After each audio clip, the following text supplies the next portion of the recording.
kemudian ada plester sama gunting. Sudah ya, sudah kita lakukan ke pasien. Selamat siang Pak, saya Ati, mahasiswa Seraja. Saya akan melakukan perawatan luka. Apakah Bapak bersedia? Kalau bersedia, kita sudah cek, alat kita sudah siap semuanya.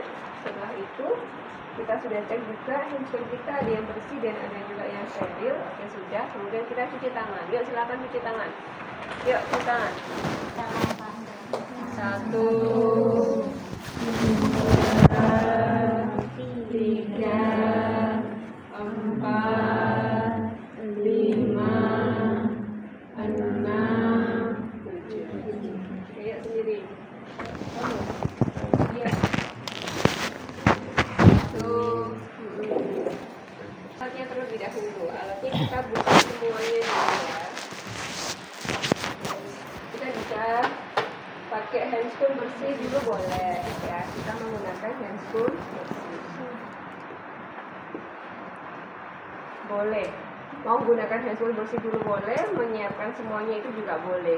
Nah, tapi yang perlu diingat adalah ketika kita pakai korentan itu tidak boleh pakai handscoon. Nah, kita mau coba yang sudah terlanjur pakai handscoon, ya? Oke. Ini sudah terlanjur pakai handscoon, misalnya ya. Bagaimana caranya nanti ketika kita harus pegang korentan?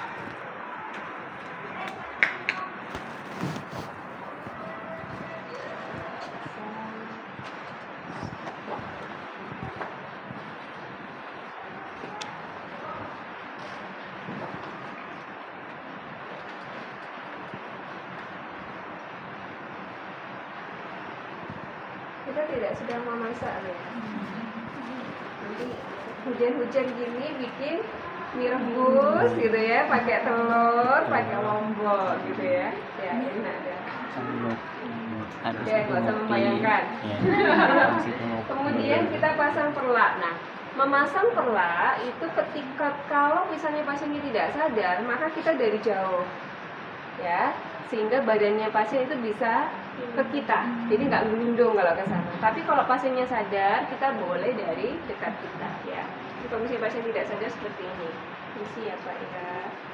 Meskipun dia tidak sadar, tetap kita berkomunikasi. Loh, kuali ini, ya enggak? Oh enggak.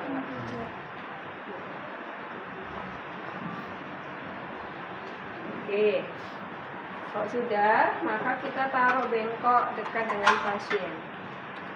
Nah, kemudian kita membuka semua perlengkapan kita ya. Membuka semua.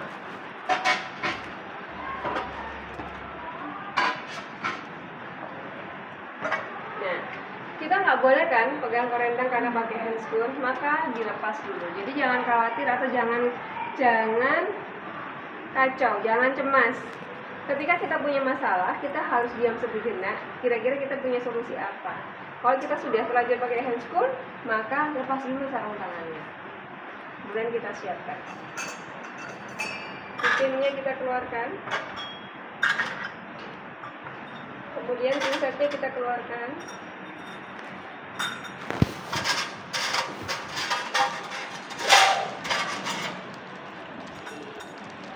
Kemudian guntingnya kita siapkan di tepi ya guys ya.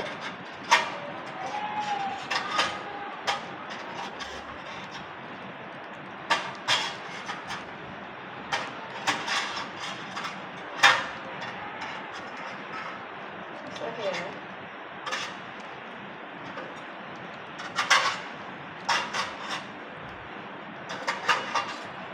Oke. Kita siapkan cairannya.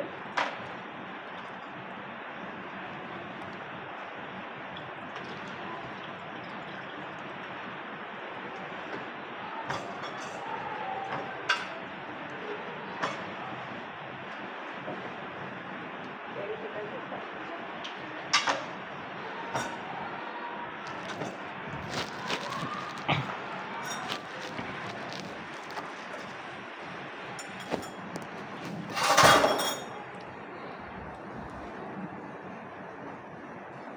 Ketika dia ujungnya masih aman, tidak jatuh ke bawah, maka kita masih bisa gunakan. Karena yang kita gunakan adalah bagian ujung. Jadi Jangan gitu ya, apalagi nunggu bagaimana itu. Jangan ya, tapi tetap harus menggunakan prinsip yang benar. Dan intinya adalah ketika kita punya masalah harus tenang dan cari solusi. Jangan bingung, keringetan malah tambah salah kabeh. Oke, kalau sudah siap semuanya ya, baru handscoon-nya saya pasang kembali. Oke, kemudian saya buka balutan terlebih dahulu. Saya menggunakan alkohol swab.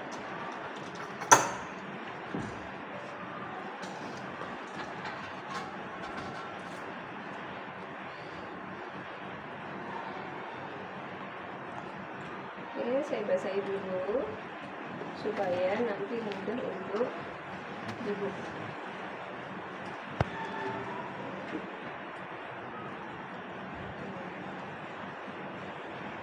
Oke, kalau sudah, saya ambil pinset 1 untuk membuka masker ya.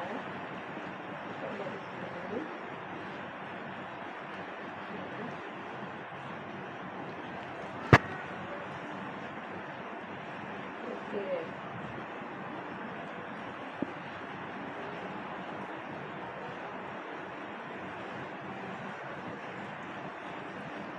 Ini yang anggap lukanya ini ya, adik-adik ya. Jadi buatnya tidak buka. Saya beranggapan ini adalah lukanya. Oke, saya buka. Kalau sudah saya nggak membuka, maka kita harus ingat-ingat dulu mana pinset yang sudah kita gunakan ke pasien.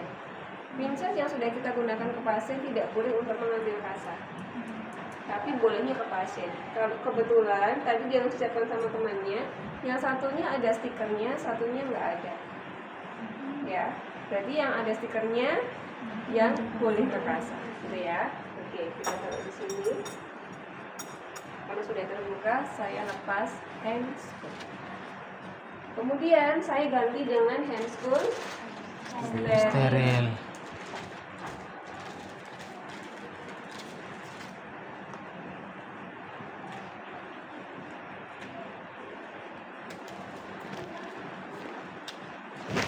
Saya boleh nggak pegang begini? Boleh nggak? Boleh. Kenapa nggak? Kenapa kok nggak boleh? Dia takut boleh buat. Boleh. Kenapa? Karena tangan saya sudah pakai handscoon. Tapi kalau yang tangan ini nggak boleh. Jadi boleh saya pegang begini boleh, ya. Tapi kalau begini saya nggak boleh. Oke. Karena tangan saya ini sudah steril. Oke, kalau sudah kita lanjut dengan rawat luka ya. Kita ingat-ingat pinset kita yang perkasa, yaitu yang ada stiker. Iya. Oke. Pertama kita ke NaCl terlebih dahulu. Kemudian kita peras. Caranya kita ambil ujung dengan ujung. Ya, ujung dengan ujung kita ambil. Kemudian kita putar.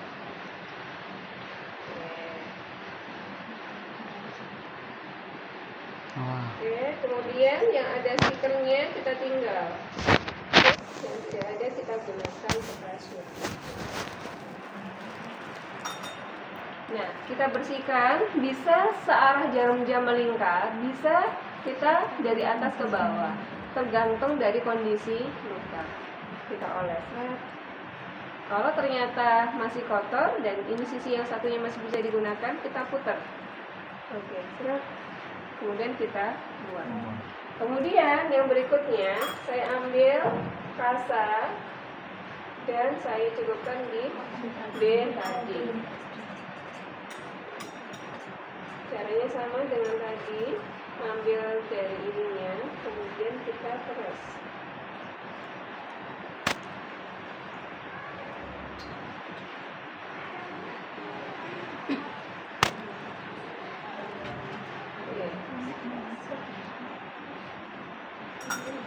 Kemudian kita oles. Sisi satunya sudah kita buang. Kemudian kita harus bilas. NaCl itu adalah membersihkan, sedangkan betadine itu disinfektan. Disinfektannya juga sifatnya dia iritan dan dia muncul busa. Kalau kita tidak bersihkan, itu justru akan memicu Trichomonas candidiasis. Sehingga setelah betadine harus dibersihkan. Jadi kalau kamu punya luka, betadine itu hanya untuk pertolongan pertama. Jadi hari kedua sudah nggak boleh lagi betadine. Justru akan tambah bernanah. Ya. Oke. Jadi kita ambil kayak tadi. Kemudian seperti tadi bersihkan sampai bersih. Oke, kalau masih kotor kita bisa ulang lagi. Salah.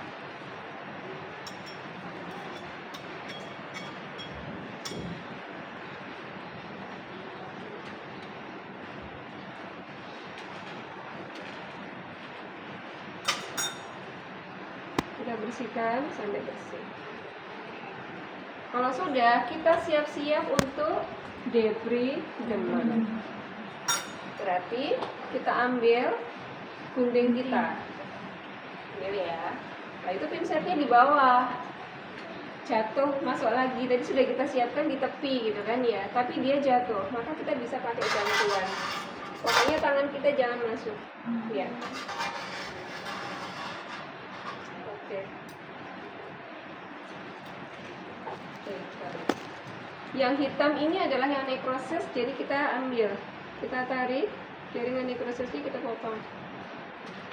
Oke. Jaringan nekrosis.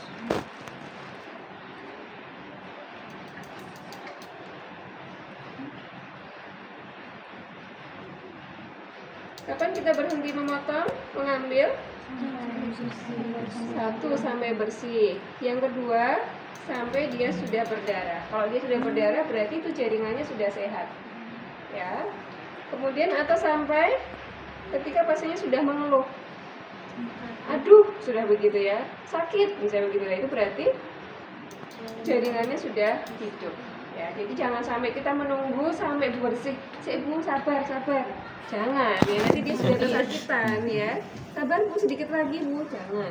Ya, pokoknya dia sudah mengeluh berarti sudah mengenai jaringan yang sehat.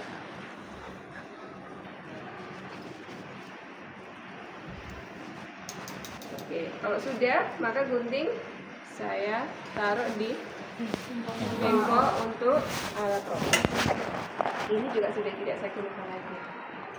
Oke, kalau sudah selesai kita bersihkan lagi dengan NaCl.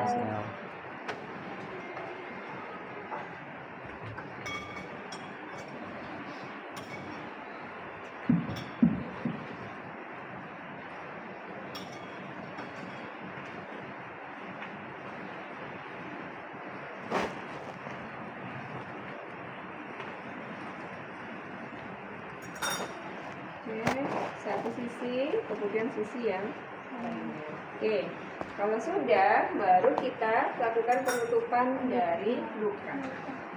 Penutupan luka, buat mau tunjukkan adik-adik. Kalau misalnya kasa ini ada sambungannya, apa ini sambungannya?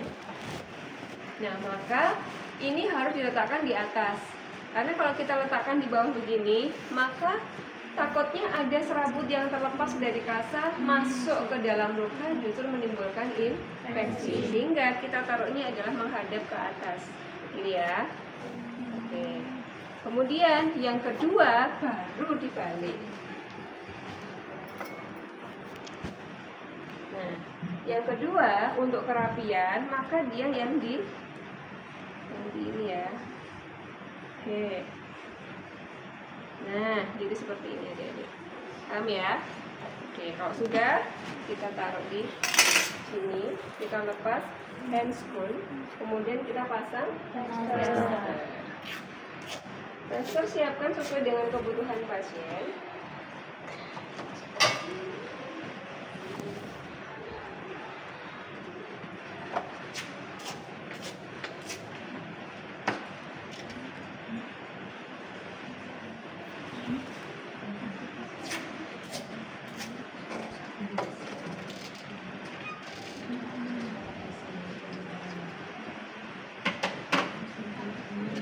Yang pertama adalah yang paling atas. Kemudian yang paling bawah, yang tengah adalah yang terakhir.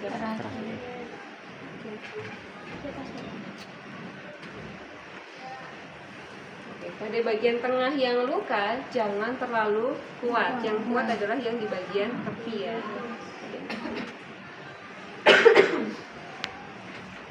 Kemudian kita rapikan, disingkirkan.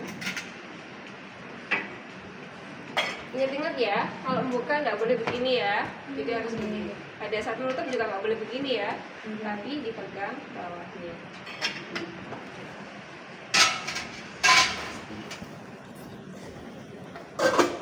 Oke, kita singkirkan semuanya. Kemudian kita ambil perlak, kalau misalnya dia dari jauh, dia digiringkan dulu ke kita, kemudian kita gulung. Kemudian kita letakkan di situ dan kita cuci tangan. Silakan 1,